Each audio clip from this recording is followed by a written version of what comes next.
कौम नूह ने भी पैगंबरों को झुटलाया जब उनसे उनके भाई नूह ने कहा कि तुम डरते क्यों नहीं, मैं तो तुम्हारा अमानतदार पैगंबर हूं, तो अल्लाह से डरो और मेरा कहा मानो, और मैं इस काम का तुमसे कोई सिला नहीं मांगता, मेरा सिला तो रब्बुल आलमीन के जिम्मे है, तो अल्लाह से डरो और मेरे कहने पर चलो। वो बोले कि क्या हम तुमको मान लें जबकि तुम्हारे पैरों तो रजील तरीन लोग हुए हैं। नूह ने कहा, मुझे क्या मालूम कि वो क्या करते हैं, उनका हिसाब आमाल मेरे परवरदिगार के जिम्मे है, काश तुम समझो। और मैं मोमिनों को निकाल देने वाला नहीं हूं, मैं तो फकत साफ साफ खबरदार करने वाला हूं।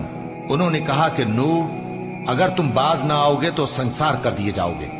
नूह ने कहा कि परवरदिगार, मेरी कौम ने तो मुझे झुटला दिया, सो तू मेरे और इनके दरमियान एक खुला फैसला कर दे और मुझे और जो मोमिन मेरे साथ हैं उनको बचा ले।